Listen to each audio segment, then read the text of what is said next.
Assalamualaikum warahmatullahi wabarakatuh. Selamat pagi anak-anak. Sebelum kita belajar, maka marilah kita berdoa menurut agama dan kepercayaan kita masing-masing. Doa dimulai. Doa selesai. Baiklah anak didik sekalian, mudah-mudahan materi yang Bapak sampaikan dapat kamu cermati, menambah ilmu kamu.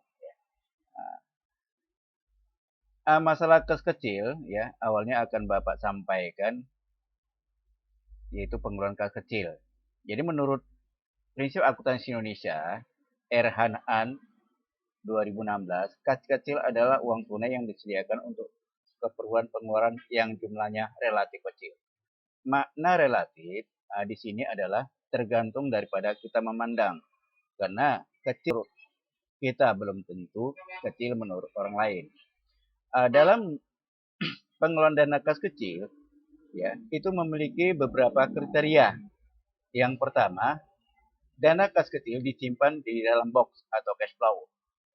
Yang kedua, jumlahnya dibatasi sesuai dengan kebijakan perusahaan. Biasanya sekitar 500.000 hingga 10 juta. Yang kedua, digunakan untuk membiayai transaksi kecil yang sifatnya rutin setiap hari. Yang keempat, dipegang oleh kasir.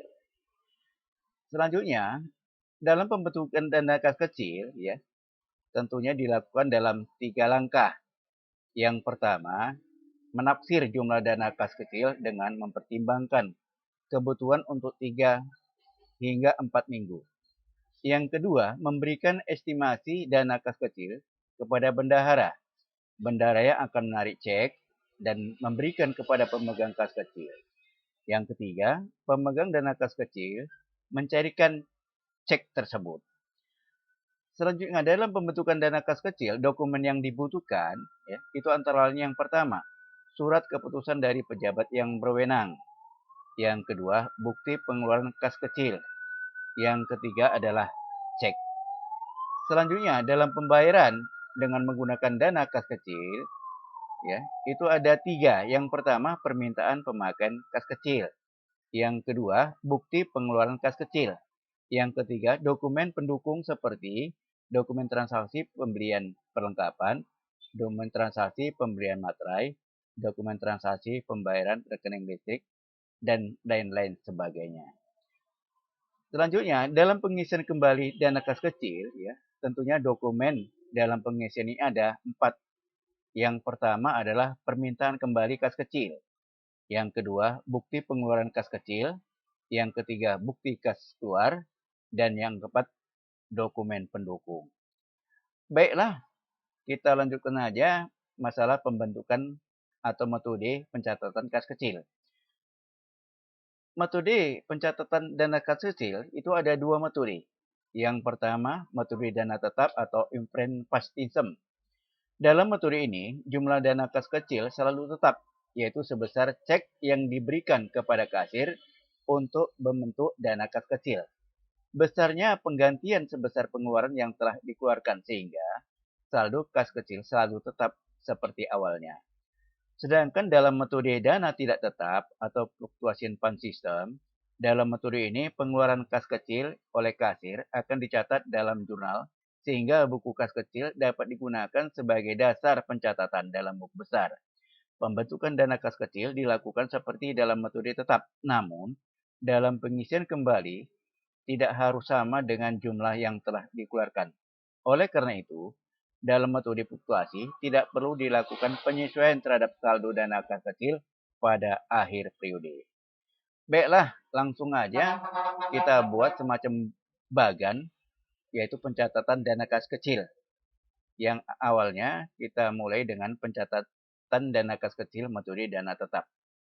Seperti di dalam modul yang kami sampaikan melalui PowerPoint, ini ada bagan, kita misalkan ada transaksi terjadi tanggal 1 Januari tahun 2020. Dalam pembentukan kas kecil, itu jurnalnya kas kecil pada kas bank.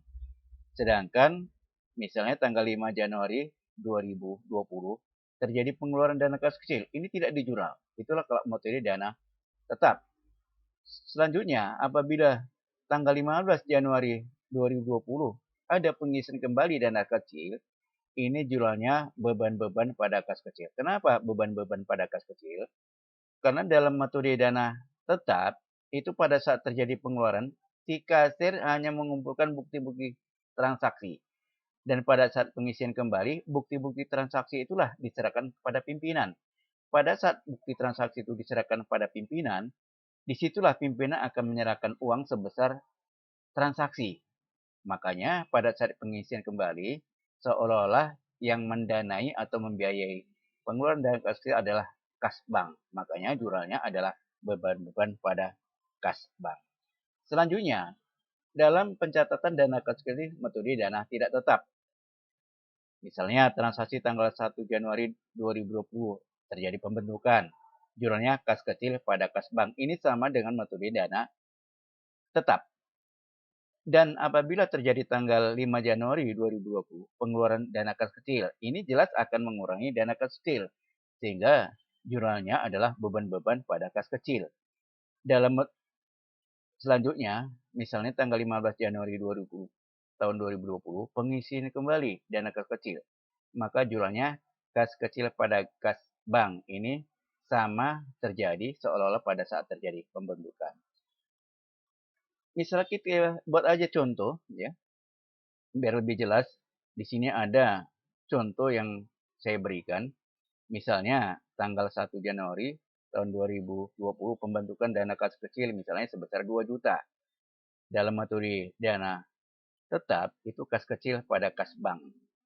Sementara misalnya tanggal 5 Januari 2020 pengeluaran dana kas kecil untuk misalnya pemberian perlengkapan kantor sebesar 1.750.000. Di sini tidak di jurnal. Dan apabila misalnya tanggal 15 Januari 2020 pengisian kembali dana kas kecil sebesar 1.750.000, maka di sini jurnalnya perlengkapan kantor pada kas bank. Ini sudah jelas. Seperti transaksi yang pertama, itu hanya sekali kas kecil di debit pada saat terjadi pembentukan. Transaksi pengeluaran tidak di jurnal.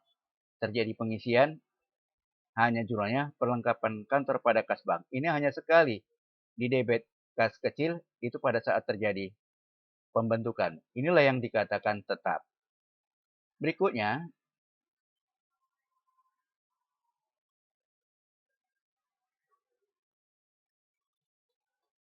apa Ben?